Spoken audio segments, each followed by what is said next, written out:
Estábamos hablando del matrimonio y tomamos algunos ejemplos del matrimonio y tocamos el tema. El día de hoy me gustaría tocar el tema de cómo podemos recibir amor y dar amor, porque son cosas que a veces no sabemos identificar en nuestra esposa y sobre todo nosotros mismos, ¿no? Y me gustaría empezar con un poquito de palabra en Génesis, porque quiero apelar al principio. Eh, Déjame leerlo poquito, ¿no? Génesis 2, voy a leer del 21 al 25, rápidamente voy a leer. Dice Génesis 2 del 21 al 25, dice: Entonces Jehová hizo caer en sueño profundo sobre Adán, y mientras éste dormía, tomó una de sus costillas y cerró la carne en su lugar. Y de la costilla que Jehová Dios tomó del hombre, hizo una mujer y la trajo al hombre. Dijo entonces Adán: Esto es ahora hueso de mis huesos y carne de mi carne. Esta será llamada varona, porque del varón fue tomada. Por tanto dejará el hombre a su padre y a su madre y se unirá a su mujer y serán una sola carne. Y estaban ambos desnudos, Adán y su mujer, y no se avergonzaban.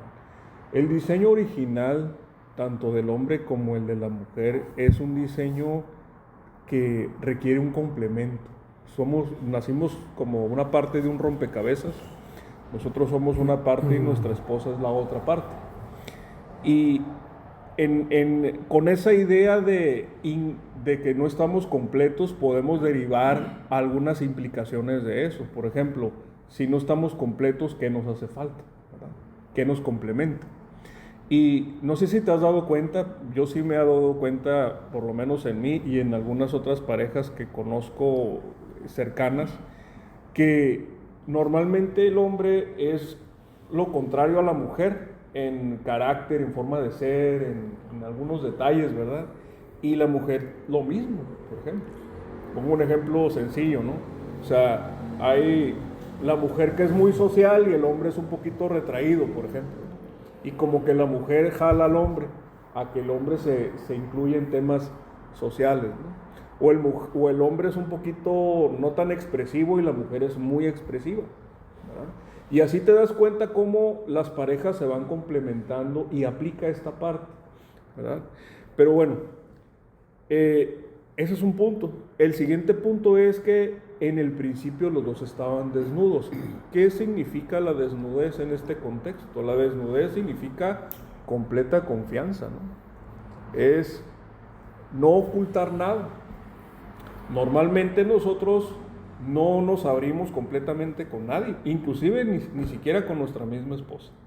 Hay cosas de nosotros que nos avergüenzan y hay cosas que nos parece que no debemos de platicarle a nuestra esposa. A lo mejor cosas que te pasaron en el pasado, cosas que de repente pasan por tu cabeza o cosas que ni siquiera tú sabes por qué las piensas o por qué te sientes así, pero no te decides abrir. Ahora, ¿por qué pasa eso si en el principio no fue así, verdad? La respuesta no la vamos a ver a detalle, pero la respuesta la vemos en el pecado, ¿no? ¿Sí? Pero nos vamos a brincar esa parte del pecado y me voy a concentrar en otra parte, porque tiene que ver con lo que les estoy platicando. ¿Sí? En el versículo 7 del capítulo 3 de Génesis dice: Entonces fueron abiertos los ojos de ambos y conocieron que estaban desnudos. Entonces cosieron hojas de higuera y se hicieron delantares. Y oyeron la voz de Jehová Dios que se paseaba por el huerto al aire del día, y el hombre y su mujer se escondieron de la presencia de Jehová Dios entre los árboles del huerto. Las hojas de higuera estaban diseñadas por ellos. La idea de ellos era cubrir todo aquello que les daba vergüenza. No querían exponer aquello que para ellos ya habían adquirido esa conciencia de que hay algo mal en mí. La idea que quiero tomar de aquí es que cuando nos casamos con nuestra respectiva, andábamos igual. Nos casamos con hojas de higuera cubriendo cosas de nosotros que no queríamos todavía exponer con nuestra esposa. Y probablemente las mujeres son muy inteligentes Probablemente tu esposa ya sabía muchas cosas de ti, ya sabía muchas cosas de mí. Porque la hoja de higuera pues es frágil. Si la tocas, tocas lo que está atrás. Y si atrás de la hoja hay una herida o hay algo malo, pues al momento de tocarla como que se siente raro, aunque no se ve a simple vista, ¿verdad? Y así estamos todos. Esa era la primera idea que quería yo plantearles. Entonces, por lo menos hay 4 cosas, si somos complemento el uno del otro, por lo menos hay 4 cosas, debe de haber más, pero por lo menos voy a comentar 4, pero no me voy a concentrar en una porque no tenemos tiempo. 4 cosas que son necesidades básicas que tenemos que tener de nuestro complemento. Número 1, el amor. Necesitamos amor de nuestro complemento, de nuestra esposa. Número 2, comunicación. Número 3, intimidad. Y nótese que intimidad implica no solamente la relación física, sino también una relación intelectual y emocional que va más allá de lo cotidiano, algo diferente, ¿no? Y por último, en mi criterio, el compañerismo. Son 4 cosas, pero nada más me voy a concentrar en la primera, porque considero que si destrabamos la primera o podemos a lo mejor dar un poquito de luz a la primera, podemos avanzar tanto personalmente como con nuestra pareja, ¿no? Entonces, la vez pasada estábamos hablando que hicimos la ilustración de que nuestro matrimonio es un jardín. No sé si a ti alguna vez se te ha ocurrido hacer un jardín o conoces a alguien que tenga un jardín, pero el jardín no es estático, es dinámico, ¿no es así? Va cambiando con el tiempo y el jardín, cualquier persona que tiene como proyecto hacer un jardín, el principio no se parece nada al final del jardín, ¿verdad que no? Porque el principio es un prototipo, es algo que tiene potencial y hasta inclusive hace ciertos espacios porque crees que las cosas van a ir de cierta manera o ciertas plantas van a crecer de cierta manera y ese prototipo, ese espacio, pues conforme va pasando el tiempo te vas dando cuenta si el cuidado que le estás dando a esta planta que tiene que ocupar ese espacio está creciendo correctamente o no, o ya se murió y la tuviste que reemplazar por otra y así sucesivamente, ¿no? Entonces, con eso en mente, esa ilustración me gustaría irla tomando porque vamos a tomar eso como si fuera la ilustración para poder abonar en nuestro matrimonio. Pero antes de podernos meter en eso, los seres humanos somos mucho de, lo que están diciendo es para alguien más, ¿verdad? Correcto. Entonces, así es. Entonces, no es para mí, es para alguien más, ¿no? Entonces, te voy a decir algo. Hay una, no sé si todos conozcan esto, me voy a aventurar a aseverar que todo el mundo lo conoce, que es la paja en el ojo, la viga en tu ojo y la paja en el ojo ajeno. Sí, todo el mundo ubica esa enseñanza de Jesús, ¿verdad? Ahora, a lo mejor tú crees, por lo menos a mí me pasaba antes, que tu culpa o lo que tú traías era más grande que la persona que estaba enfrente de ti, ¿verdad? Porque tú decías, bueno, la persona que está enfrente de mí tiene una paja, pero yo traigo una viga. En realidad tú también traes una paja, lo que pasa es que está muy cerquita de ti. Cuando tú acercas algo a tu ojo y lo tienes muy cerca, se ve enorme. Pero tanto tú como la otra persona están en el mismo ambiente. A las 2 personas se les metieron pajas en el ojo. Y las 2 personas tienen que tratar con eso. Ahora, ¿y qué te está diciendo Jesús? No te está diciendo que tú tienes más culpa que la otra persona. Lo que te está diciendo es que para que tú puedas ayudar a otra persona, tú tienes que tratar con lo que a ti te corresponde primero. Tú tienes que agarrar responsabilidad de lo que te toca a ti para poder ayudar a alguien más. ¿Sí? Y eso es algo que yo te tengo que decir antes de todo esto, porque si yo no lo hago, al momento que empecemos a hablar de esto, vas a decir, pues con razón, pues sí es cierto, pues ella tiene la culpa y así. Entonces, podríamos cometer el error de no ver nuestra paja o nuestra viga en este caso y empezar a ver la paja del ojo ajeno. Y eso no me gustaría, porque no sería muy útil, porque nada más estaríamos señalando a gente, ¿no? Yo lo quiero ver para mí, primeramente. Pensemos en nosotros. Así es, tenemos que pensar en nosotros, ¿no? Entonces, tu matrimonio al principio se parece tanto como si fuera una semilla, lo que se parece a una semilla a un árbol. No es así, dependiendo del tiempo que tengas casado. La otra vez platicaba que yo tengo 28 años con mi mujer, o sea, no se parecen nada, es una semilla y un árbol.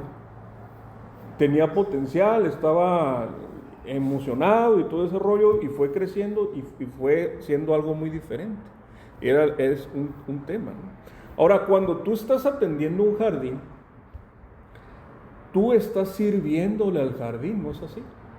Tú eres un trabajador del jardín. O sea, la perspectiva es que el jardín no va a hacer las cosas por sí mismo. Tú tienes que hacer el trabajo para que el jardín tenga cierto rendimiento o cierto fruto. Entonces, si tú vas a entrar en una relación esperando que tú no vas a hacer lo necesario para que la relación crezca, estás entrando equivocadamente o conectado equivocadamente a esa dinámica. Porque la dinámica es, tú eres el que está sirviendo. Ahora, yo lo estoy viendo de que tu esposa es un jardín o tu matrimonio es un jardín, pero tú eres parte del jardín, aunque en este caso nos estamos colocando como el trabajador del jardín, ¿verdad? Y eso es algo que sí me gustaría que por lo menos lo tengamos en nuestra mente. En Lucas capítulo 8, vamos a leerlo rápidamente, Lucas capítulo 8. Hay una parábola que habla Jesús del versículo 4. Lucas 8, versículo 4 en adelante.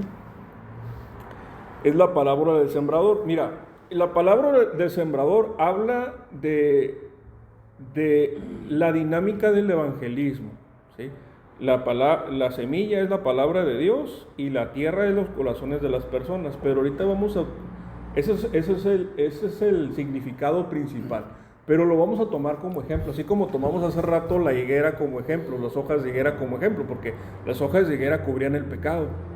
Pero la semilla es la palabra de Dios. Pero aquí yo quiero que pensemos que la semilla es lo que tiene que hacer tu jardín. O sea, la semilla es lo que tú estás plantando en tu jardín. Y vamos a ver en esta ilustración 4 dinámicas o 4 situaciones en las cuales se puede hacer que la semilla interactúe con la tierra. Y después de ahí vamos a empezar a hablar algo un poquito más personal, ¿no? Leo Lucas 8, del capítulo 8, versículo 4. Dice: juntándose una gran multitud, los que de cada ciudad venían a él, les dijo por parábola: el sembrador salió a sembrar su semilla, y mientras sembraba, una parte cayó junto al camino, y fue hollada, y las aves del cielo la comieron. Otra parte cayó sobre la piedra, y nacida se secó porque no tenía humedad. Otra parte cayó entre espinos, y los espinos que nacieron juntamente con ella la ahogaron. Y otra parte cayó en buena tierra, y nació y llevó fruto a 100 por uno. Hablando estas cosas, decía a gran voz: el que tiene oídos para oír, oiga. Y sus discípulos le preguntaron diciendo: ¿qué significa esta parábola? Y él dijo: a vosotros os es dado conocer los misterios del reino de Dios, pero a los otros por parábolas, para que viendo no vean y oyendo no entiendan. Esta es pues la parábola. La semilla es la palabra de Dios. Y los de junto al camino son los que oyen, y luego viene el diablo y quita de su corazón la palabra para que no crean y se salven. Los de sobre la piedra son los que, habiendo oído, reciben la palabra con gozo, pero estos no tienen raíces, creen por algún tiempo, y en el tiempo de la prueba se apartan. La que cayó entre espinos, estos son los que oyen, pero yéndose son ahogados por los afanes, las riquezas, los placeres de la vida, y no llevan fruto. Mas el que cayó en buena tierra estos son los que con corazón bueno y recto retienen la palabra oída y dan fruto con perseverancia. Ok, pon mucha atención. Hablábamos de amor, hablábamos de intimidad, de comunicación y de compañerismo. Esas son las 4 áreas que más o menos estábamos hablando que son necesarias como complemento de tu matrimonio. Ahora, con este ejemplo, cuando te casaste con tu esposa, había una hoja de higuera tapando una herida de tu esposa. Esa herida probablemente tú no la viste, o sí la viste. Ahí te va. Hay personas que cuando están pequeñas o cuando estamos pequeños nos he robado algo. Y en este caso, algo que debió de haber sido sano y maduro para poder trasplantarlo a un lugar en donde dé más fruto, resulta que no se desarrolló. Por ejemplo, hablando específicamente del amor, aunque ahorita vamos a hablar de las heridas de la infancia, para allá es a donde voy. Voy a utilizar el amor como ilustración. Supón que el amor que le debieron de dar a la persona con la que te casaste, pues en lugar de dárselo a ella, se lo dieron a alguien más. Y el amor que alguien debió de haber depositado en ella, lo depositó en la tierra, en el lugar en donde el diablo se lo robó, de tal manera que ella no lo recibió. Y tú así te casaste. Ese es el primer punto, ¿no? Ahora, yéndonos un poquito más allá, dices, ok, parece que sí tiene amor, parece que sí tiene un amor saludable porque su plantita ha crecido. Cuando te casaste tenía cierta madurez, pero resulta que conforme pasó el tiempo te diste cuenta que el amor que se depositó en ella no fue suficiente, porque la tierra donde se plantó había piedra abajo. Y cuando vino la prueba de amor, o cuando vino pruebas, se secó. Y ya no pudiste tú recibir nada de eso. ¿Por qué? Porque no aguantó la prueba. Ese sería el segundo caso. Ahora, el tercer caso, ¿qué es? El tercer caso es que el amor esté creciendo, pero al mismo tiempo y paralelo al amor iban creciendo los afanes, cosas que distraen, cosas que le llaman más la atención a la persona que te debe de dar el fruto, y que lo apartan. ¿Sí? En el caso, por ejemplo, muchos de nosotros, a veces sucede es que un hombre dice, en lugar de dar el amor a mi mujer, se lo doy a alguien más. Entonces, un placer reemplaza el amor que le tenemos que dar a nuestra esposa, viéndolo al revés, ¿verdad? Y el último escenario, que es el escenario ideal, es que la persona venga al matrimonio completamente sana y que dé fruto en esa área al 100 por 1. Y a lo mejor tú ves a tu esposa y dices, ok, en cuestión de amor mi esposa no tiene ninguna bronca, está dando fruto a todo lo que da, pero ¿qué crees? Resulta que la comunicación no es muy buena, es callada o indiferente o pasiva-agresiva. Entonces, ¿qué está pasando ahí? ¿O qué crees? A lo mejor en la intimidad no hay, o es muy fría, o hay algo ahí, ¿verdad? Entonces, en cada una de esas áreas, que son rubros generales, podemos nosotros identificar cosas en donde estamos en la etapa de identificar los problemas. Porque ahorita ya estás imaginándote todo. Nadie más conoce más a tu esposa que tú. Y nadie más conoce a ti que tú, ¿verdad? O sea, tú te conoces bien a ti mismo y tú sabes también de qué pata cojea. De hecho, la intención de todo lo que te estoy diciendo en este momento es que tú identifiques las broncas que traes. Porque si no identificamos nosotros las broncas que traes, no se va a poder avanzar. Por lo menos en lo personal, ¿no? Entonces, ahora, a veces nosotros cuando tratamos ciertos conflictos o ciertas cosas con nuestra esposa, podríamos tomar una postura, aquí pues todo el mundo ya estamos a lo mejor empapados en este tipo de cosas. Una postura de negociación, si me permiten ese lenguaje poquito, una postura de negociación agresiva. ¿Qué quiere decir eso? Que yo no voy a perder. Hazle como le hagas, yo voy a ganar. ¿Sí? Entonces mi postura es agresiva porque yo voy a ganar. Cualquier argumento que hagamos entre tú y yo, pues tú la llevas de perder porque yo no voy a ceder. Estoy en mi posición de no ceder. Y a veces resulta que tu contraparte, que es tu esposa, está en una posición ¿de qué? De ceder todo el tiempo. ¿Qué sucede cuando juntas a un negociador agresivo con una persona que no es nada agresiva? Pues resulta que te la comes, si tú eres el agresivo. La haces pedazos, le robas, le quitas lo que tú quieras. Si le dices, va a ser menos el precio, te va a decir que sí. Si le dices, en lugar de dármelo en 10 días, me lo vas a dar en 5 y te dice que sí, todo te va a decir que sí. Pero la teoría de eso, ya hablando en un lenguaje que ustedes yo creo que entienden más, la teoría de las negociaciones dice que el negociador agresivo a la larga pierde más que la persona que no es así. El negociador agresivo parece que está ganando cosas, pero en realidad no está ganando nada, está perdiendo. Porque no le va a cumplir ni en tiempo ni en forma. ¿Sí? Y además, cuando tú estás negociando, estás tratando de que los dos tengan un ganar-ganar.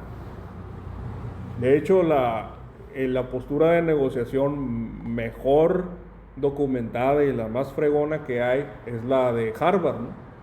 El negociador Harvard, que es la postura en donde los dos ganamos y los dos tenemos beneficios.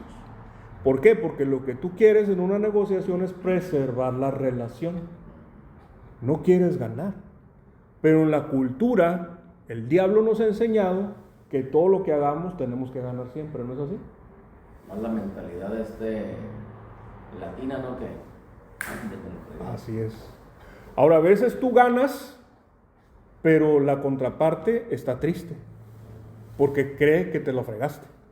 ¿No es así? Sí, pues ni modo, pues ya le tuve que vender a este precio, no estoy contento, por decirlo así. Entonces ya no ganas completamente. Ya no ganas, ¿por qué? Porque no preservaste la relación. Entonces, para que una negociación sea exitosa, las dos personas tienen que tener un beneficio, las dos personas tienen que estar contentas con el beneficio, las dos personas tienen que sentirse que se cumplieron los objetivos, y por último es que las dos personas tienen que sentir que están contentos y están dispuestos a continuar la relación después del negocio. Y tiene que haber un balance, ¿no? Un balance donde no necesariamente tengas la razón, pero que sí tengas la paz. Así es, y la postura es, estás concediendo pero no cediendo. Sí. Concedes, porque cuando concedes es, yo te doy esto, pero dame también algo a mí, ¿verdad? Eso es conceder. Pero cuando tú cedes es, ahí te va esto, yo me quedo sin nada. Eso es ceder. Y nosotros no queremos que nuestra esposa ceda, queremos que conceda. Ni tampoco nosotros queremos ceder, sino queremos conceder. De tal forma que nos convertimos en aliados de a quien estamos sirviendo, ¿no? Sí, eso es satisfacción en ambas partes. Exactamente. Ese es un paréntesis empresarial. Lo hice en el lenguaje que ustedes conocen. A lo mejor en otro escenario no diría ese ejemplo, ¿verdad? Pero bueno, ahorita, entonces, cuando tú estás tratando de negociar con tu esposa, tu mente tiene que estar en el chip de que tú no vas a ser el negociador agresivo. Tú vas a ser el negociador que quiere preservar la relación. De tal manera que tienes que empezar a hablar con ella con misericordia, porque no quieres arruinar la relación. A veces hay esposos, y yo creo que aquí hay más de uno, que es muy bueno hablando y que la esposa no le gana. ¿Sí? Yo me confieso en ese sentido. Es muy bueno hablando y que la esposa no le gana. Ajá, que si tú te pones a debatir algo con tu esposa no te gana. Entonces, de hecho es un problema que yo tengo, ¿me explico? sea, si me pongo a discutir con ella, es difícil que me gane. Vamos a invitar a un grupo de abogados. Ajá.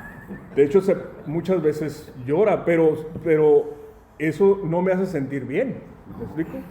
No me hace sentir bien. Es que quieres ganar. Y quieres que se Exactamente. vaya contenta, pero con tus condiciones, güey. Y así No, es. yo tomo la postura. Tenías que ser así porque tenías que dar esta plática, güey. Así es.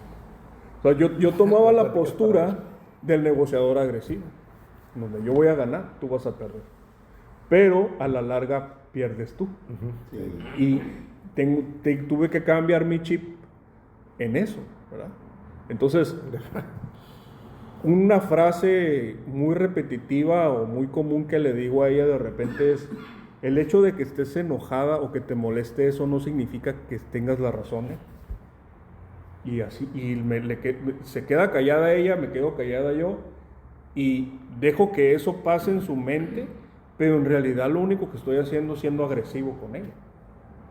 Así es. ¿Por qué? Porque ella se molesta por como yo le hablo, le digo, no lo voy a hacer. Y se molesta y me dice, ¿por qué me hablas así? Entonces ya se molesta por cómo le hablé. Entonces le dije, oye, te entiendo que estás molesta, pero no significa que tengas la razón. Y eso es algo que traba la relación con nosotros. Y son de tonteras, ¿eh? Son de tonteras. O sea, te cuento la charra, ¿no? Como dicen por ahí, ¿no? O sea, estábamos en el dilema de que si íbamos con mi hija o nos veíamos en un restaurante para comer todos, ¿verdad? Entonces me dice, márcale a Fer para ver si nos vemos en el restaurante o nos vamos a su casa o qué hacemos. Y yo me quedé callado y le dije, oh. Y me dice, pero oríllate. Y le dije, a ver, orillarme no significa hablar, o sea, no son cosas iguales, pero yo ya me puse ahí con mi tono condescendiente con ella. Entonces ahí se hizo un conflicto. Entonces ahí fue cuando se enojó por cómo le hablé. Y fue cuando le dije la frasecita esa. Y ya, todo el camino me dijo, ¿sabes qué? Vámonos a la casa. Todo el camino de ahí a la casa no hablamos. Hasta que llegamos a la casa. Luego ya me di cuenta que tenía hambre, ¿verdad? Por eso estaba así. Pero eso es para que ustedes más o menos sepan, o sea, el día a día, pues, pues un matrimonio entre comillas normal. Es decir, lo que les quiero decir con esto es que lo que yo les estoy diciendo no es algo que yo aplique al 100%, me lo estoy diciendo a mí también. ¿Me explico? Ahora, ¿qué necesidad de amor tienen las personas? Dice la teoría que hay 5 lenguajes del amor. Muchas personas ya saben eso, ¿no? Los 5 lenguajes del amor. Los vamos a ver ahorita rápidamente, pero no me voy a quedar en los lenguajes del amor. Los lenguajes del amor son la necesidad. Yo tengo ciertos lenguajes del amor que a mí me gustan, pero mi lenguaje del amor que me gusta es porque yo tuve una herida y el lenguaje que a mí me gusta cubre esa herida. Y es ahí a donde voy a ir. Porque si tú conoces la herida, vas a saber cómo es el lenguaje del amor de tu contraparte, para que el jardín crezca, el abono se dé. ¿Me explico? Porque si no lo haces, pues el abono no va. O sea, a lo mejor el lenguaje de amor, por ejemplo, lo leo rápidamente. 1, palabras de afirmación. 2, tiempo de calidad. 3, regalos.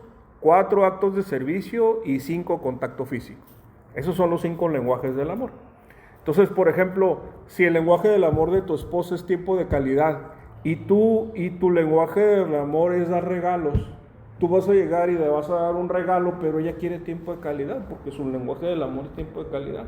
Estás, en lugar de abonar o en lugar de echar agua, le estás echando tierra al jardín. Lo estás regando, estás siendo un mal jardinero, ¿sí? Ahora, pues sí, o sea, no lo estás haciendo bien, pues. Mejor que sea como yo. Ajá. Me gustan todos. De todo. De todo un poco. Fíjate, las palabras de afirmación es dale un cumplido, oye, te ves bien. Sobre todo, yo pienso que las palabras de afirmación más, las que a mí me gusta usar mucho, son las palabras que no tienen que ver con algo que se marchita. Si vas a afirmar algo de tu esposa, afirma algo que va a ir creciendo con el tiempo. Pero no afirmes algo que a lo mejor mañana ya no va a estar, ¿sí? Por ejemplo, o sea, si tú dices, wow, qué bella eres, sí, pero en 30 años no se va a ver igual. Y dices, ok, y igual y en 30 años te va a parecer la mujer más bella. A mí me parece mi esposa bellísima, comparado de cuando nos conocimos, a mí me parece mejor ahorita. O sea, ¿por qué? Porque eso es algo que uno se va desarrollando, pero a ellas muchas veces no lo sienten así. Tú no sabes lo que ella se dice al espejo, ¿verdad? Pero sí le digo, ¿sabes qué? Eres la persona más atenta que conozco. Y lo digo con toda sinceridad. Para que me siga atendiendo eso. O también, Para que lo siga haciendo. claro. Está muy interesante, ¿eh? Ajá. O también lo que hago mucho es, ¿sabes qué? Esposa, pues yo le digo esposa, ¿no? Esposa, eres la mujer más inteligente que yo conozco. Y lo digo con toda honestidad. No hay mujer más inteligente para mí que yo conozca que ella. O sea, ella te habla de historia, te habla de política, te habla de lo que sea. Y de, caray. Entonces, me gusta platicar con ella y tiene una gracia muy, muy bonita, ¿no? De hecho, ella, como platicaba al principio, la contraparte mía es que ella es muy bromista con quien sea y yo soy un poco más serio. También bromeo, pero soy más serio. Pero ella bromea con quien sea y con personas que normalmente no bromearía yo, por ejemplo, ¿sí? Con personas que a lo mejor son más, tratarías más serias. Entonces, o un te quiero, o eres especial para mí, un te amo, cosas de ese tipo, ¿no? Esas son las palabras de afirmación. El tiempo de calidad, pues es dedicarle tiempo y atención a la persona. No es como que, vamos de un lugar a otro y no vamos hablando. O sea, le vas a dedicar el tiempo y te vas a clavar ahí, vas a ver qué onda, a ver, ¿cómo estás? Dime algo.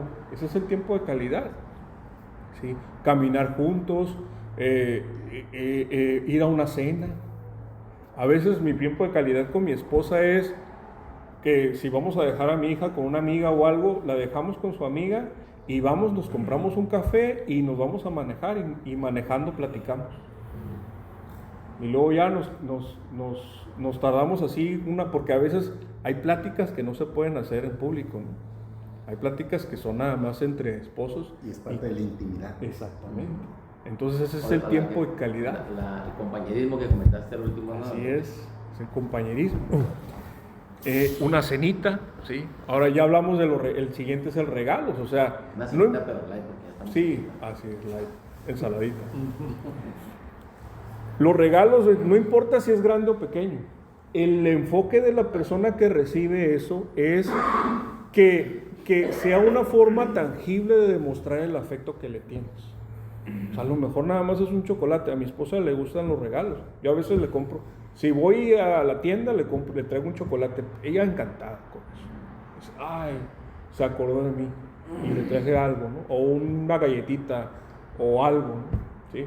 No le gusta que le compre flores, porque como ella tiene un jardín, a ella le duele que las flores se mueran, entonces no le puedo comprar flores.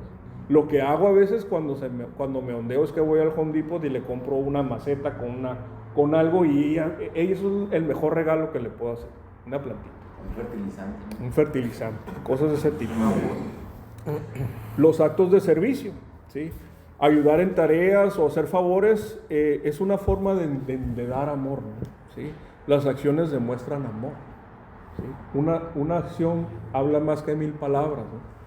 Entonces, mi acto de servicio con ella en general, porque honestamente a mí no me gusta hacer cosas en la casa, yo hago desayuno. O sea, ¿sabes qué? Se levanta y ¿sabes qué? Ahí está el desayuno. Y ya a la hora que ya está, pues ya está ahí mal hecho, con mis pocas habilidades, No creo. pero por lo menos ahí está, ¿no? Por lo menos unos huevos sí me salen, ¿no? Sí. Entonces, ahí está, ¿no? Entonces son los actos de servicio. Sí, por lo menos no te das con nada, no te preguntas. Ajá. Y por último, el quinto, el contacto físico. Un abrazo, el estar tocando la mano, los besos y obviamente la intimidad, ¿no? Sí. Ahora, nosotros los hombres, pues tenemos mucha necesidad de contacto físico, pero no todas las mujeres lo tienen. ¿sí? Ahora, ya vimos cuáles son los lenguajes del amor, que obviamente hay más cosas que decir al respecto, porque hay un libro que lo desarrolla perfectamente, que así se llaman los 5 lenguajes del amor, pero ahorita lo que me gustaría hacer es hacer compaginar una cosa con otra, ¿sí? Resulta que hay 7 heridas de la infancia también. Hay 5 lenguajes del amor y luego hay 7 heridas de la infancia. Y luego la idea loca es, que me puse a investigar, es ¿qué tienen que ver las heridas de la infancia con el lenguaje del amor? Ajá. O sea, que si yo tengo una herida de la infancia, ¿eso influye en el lenguaje del amor que a mí me gusta recibir? La respuesta es sí. Aunque no está documentado científicamente, pero hay algunos terapeutas que han relacionado eso y hace falta más investigación al respecto. Ese es un paréntesis teórico, pero la realidad es que sí. Y con esto yo te voy a decir te voy a decir las 7 heridas de la infancia así rápidamente, y luego vamos a irla platicando una por una. Porque no solamente la relacionamos con el lenguaje del amor, sino también con un pasaje de la Biblia que la sana, que te da un norte de lo que dice la Biblia de eso para contrarrestar. Porque mira, ahorita ya hablábamos hace ratito de la parábola del sembrador. La semilla es la palabra de Dios. Resulta que si tu herida de la infancia cayó en mala tierra, o cayó en espinos, o cayó en una tierra poco profunda, lo único que la va a poder trasplantar de ahí a una buena tierra es la palabra de Dios. Que tú cambies lo que pasó en aquel entonces por algo que Dios te dice ahorita. Así es. Tu herida, la única forma de que sea sanada mi herida de la infancia es aceptando lo que dice la Biblia de mí, para yo poder sanar. Eso no significa, escúchame bien, eso no significa que tú no puedes ayudar a alguien más a no contribuir a que se vaya a pique la cosa, o que no vayas a que tu transformación, o que tú que estés tratando con esas cosas en ti, que la otra persona diga, ¿cómo le estás haciendo? Mira, estoy leyendo la Biblia. Yo también quiero. Y eso indirectamente estás ayudando a la otra persona. Ahora, vamos a leerla rápidamente. La primera herida es el abandono. Esa es la primera herida de la infancia. La siguiente es el rechazo. 3, injusticia. 4, humillación. 5, la culpa. 6, el miedo. 7, la traición. Fíjate, vamos a empezar con el abandono. El abandono está relacionado con el lenguaje del tiempo de calidad. Si te fijas, tiene sentido, ¿no? Si a una persona la abandonaron, su lenguaje del amor preferido va a ser que pasen tiempo con él o con ella. Y la falta de atención de los padres puede generar un profundo anhelo de conexión y compañía. Entonces, un tipo de persona que no le gusta estar sola, no le gusta estar solo. Por respeto a mi esposa y también a lo mejor para no exponerme, no voy a decir las heridas que yo tengo, para irnos un poquito más rápido, pero lo que quiero es que tú te evalúes, ¿verdad? Tú te evalúes y digas, yo tengo esto. ¿Sí? Ahora, ese es el lenguaje del amor, el abandono. Ahora, ¿qué dice la Biblia para contrarrestar el abandono? Porque a lo mejor nunca habías escuchado esto, ¿verdad? Por lo menos yo nunca he escuchado una plática de esto, en lo que a mí, en el tiempo que yo tengo en el cristianismo. Pero se me hizo muy interesante, por eso lo estoy platicando ahorita y derivado de la charla anterior, ¿no? El Salmo 23 es un salmo que básicamente te está diciendo que Dios siempre va a estar contigo, pase lo que pase. Dice el Salmo 23 del 1 al 4, dice: Jehová es mi pastor, nada me faltará, en lugares de delicados pastos me hará descansar, junto a aguas de reposo me pastoreará. Dios va a estar contigo en las buenas y luego confortará mi alma, me guiará por sendas de justicia por amor a su nombre, aunque ande en valle de sombra de muerte, no temeré mal alguno, porque tú estás conmigo, tu vara y tu callado me fundirán aliento. Aunque estés en valle de sombra de muerte, en las malas también va a estar Dios contigo. Así es. Entonces el abandono lo llena muy bien Dios en ese sentido. El siguiente es el rechazo. El rechazo está relacionado con las palabras de afirmación. Cuando un niño no recibe palabras de aliento y reconocimiento, puede desarrollar baja autoestima. Y las reacciones a estas heridas pueden ser positivas o negativas. O sea, hay personas que se hacen duras y hay personas que se hacen blandas. Depende del carácter de cada quien. Pero eso no significa que aunque yo tengo una herida de rechazo, por decirlo así, yo a lo mejor no lo manifiesto de una forma negativa, a lo mejor yo lo manifiesto de una forma positiva. ¿Cómo? Pues dije que no voy a exponer, pero lo voy a hacer. Yo tiendo a hacer las cosas mejor de lo que me las piden para obtener, esa palabra de afirmación, ¿sí? Esa palmadita.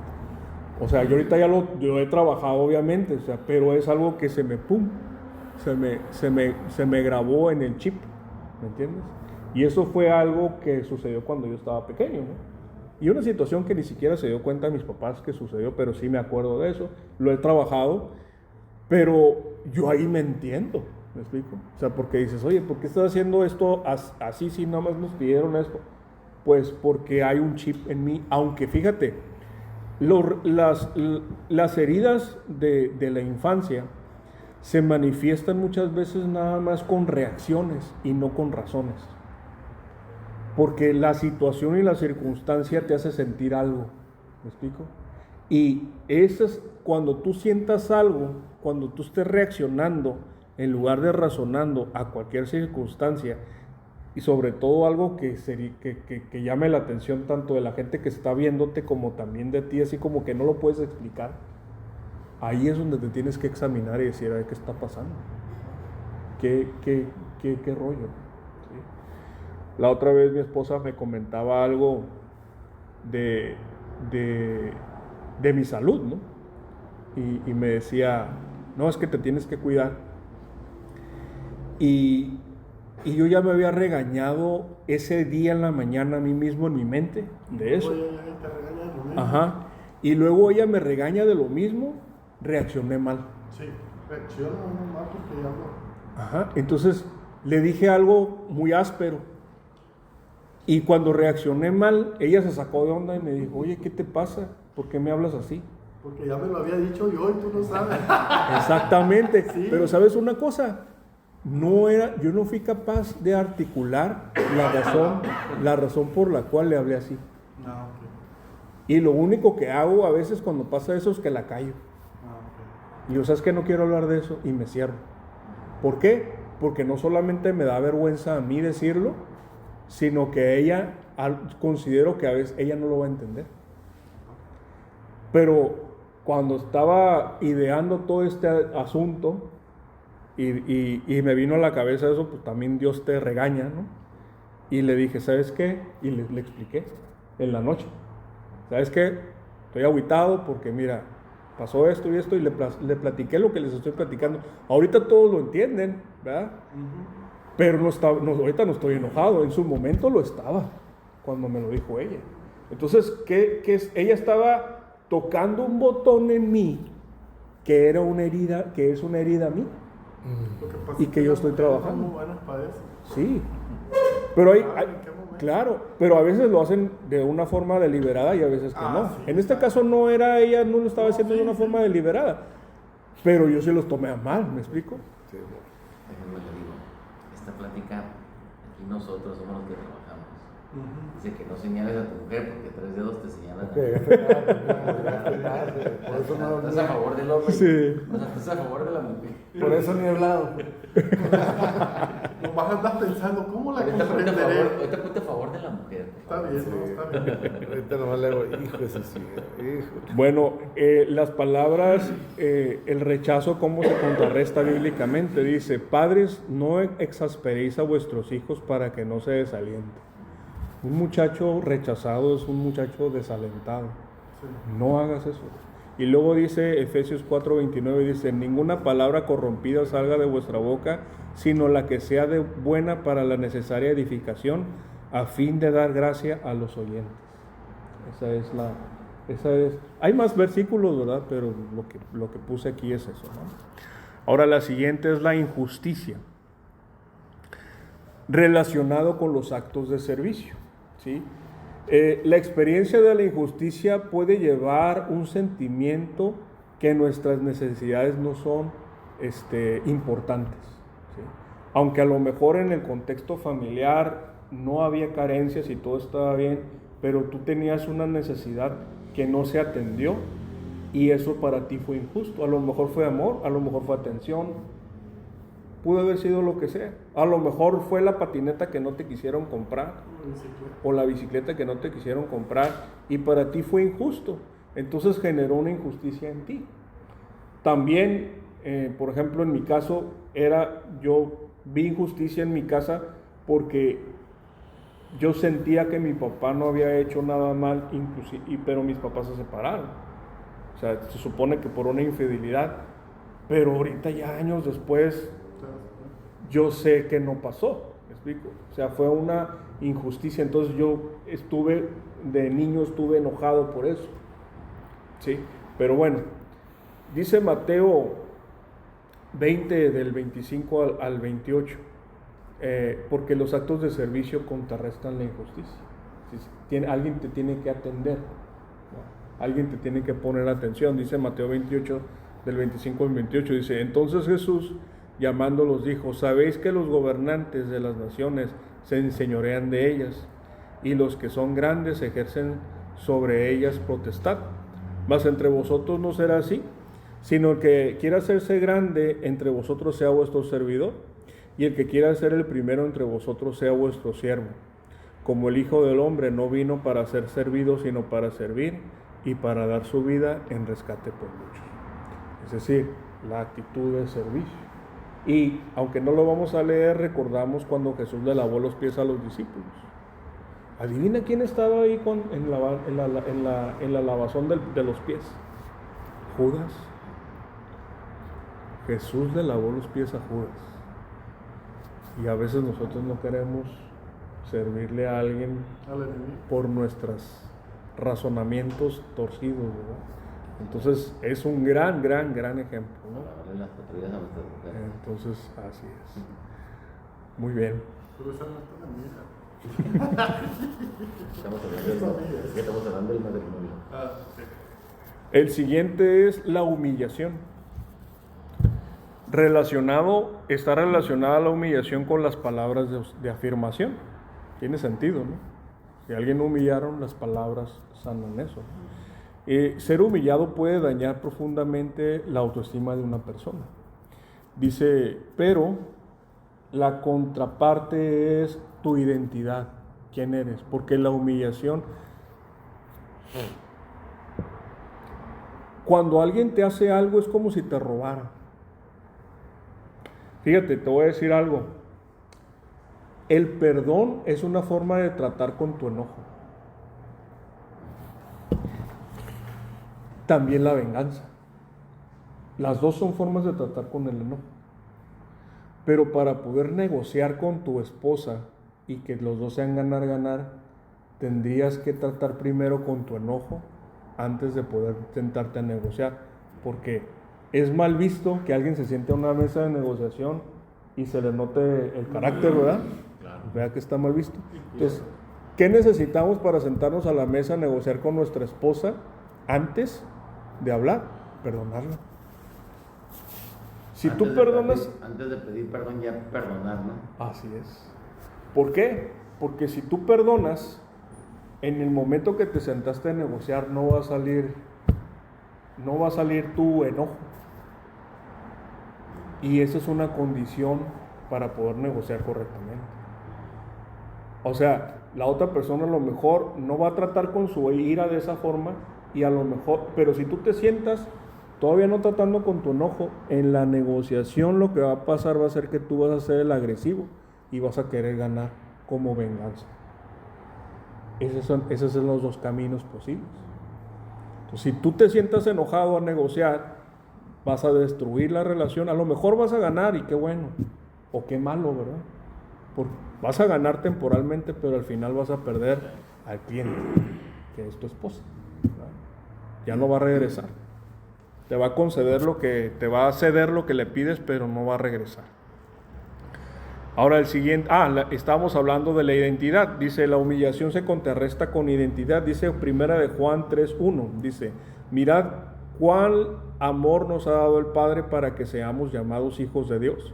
Por eso el mundo no nos conoce, porque no le conoció a Él. El siguiente es la culpa, relacionado también con las palabras de afirmación. Se dice culpable puede llevar a una carga emocional muy pesada. A veces esa carga no deja avanzar a las personas. Dice Romanos 8:1, ahora pues ninguna condenación hay para los que están en Cristo Jesús, los que no andan conforme a la carne, sino conforme al Espíritu. Muchas de estas heridas están relacionadas con lo que tú le puedes decir a tu esposa. ¿Te das cuenta? Y muy poquitas son cosas que haces, la mayoría son cosas que dices. El siguiente es el miedo. El miedo, fíjate, como tiene un espectro muy grande el miedo, en realidad se está relacionado con todos los lenguajes del amor. Dice que el miedo puede impedirnos experimentar plenamente el amor, tanto de los demás como de Dios. ¿Sí? A veces que hay gente que no se acerca a Dios porque le tiene miedo. Gente que no se abre por miedo. Entonces, Isaías 41:10 dice que no temas porque yo estoy contigo. No desmayes porque yo soy tu Dios que te esfuerzo. Siempre te ayudaré, siempre te sustentaré con la diestra de mi justicia. Dios está diciendo, no tengas miedo porque yo estoy contigo. Eso es lo que está diciendo. Y si te fijas, esa idea inclina la balanza, porque el miedo es paralizante para muchas personas, ¿no? El último es la traición. También está relacionado con todos los lenguajes de amor, porque la traición a veces es una traición moral, hay veces que es una traición física, pero la traición tiene muchos colores. Entonces la traición está relacionada con todos los lenguajes del amor por eso, y puede romper nuestros lazos de confianza con quien sea, ¿sí? Entonces, si te fijas, o sea, una persona que es traicionada a lo mejor necesita tiempo de calidad, necesita palabras de afirmación, necesita tangibles regalos, o sea, necesita todo. Una persona que fue traicionada, ¿verdad? Dice Mateo 6 del 14 al 15, dice, porque si perdonáis a los hombres sus ofensas, os perdonará también a vosotros vuestro Padre Celestial. Mas si no perdonáis a los hombres sus ofensas, tampoco vuestro Padre os perdonará vuestras ofensas. Ese es el final del Padre Nuestro. Si fuimos traicionados, lo que contrarresta o lo que equilibra espiritualmente la traición es el perdón. El perdón a veces lo interpretamos como una emoción, pero en realidad el perdón es más romper un pagaré.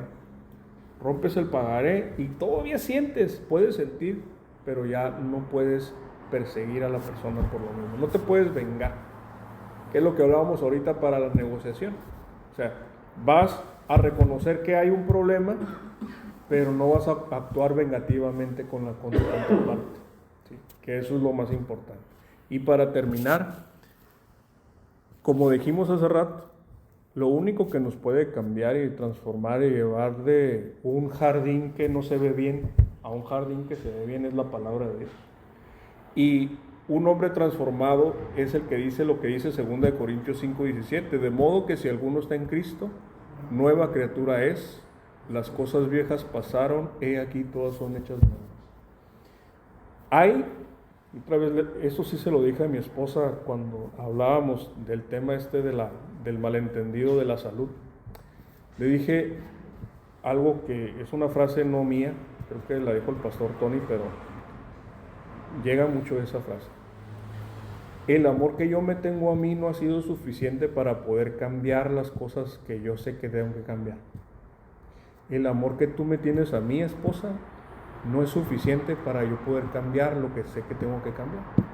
El amor que mis papás me tuvieron a mí no fue suficiente para cambiar todo lo que yo tengo que cambiar, ni mis hijos. El único que me ha hecho cambiar es Dios. Y eso es lo único que les puedo decir que se puede hacer. Así que, pues esa es la charla del día de hoy. ¿Qué les parece?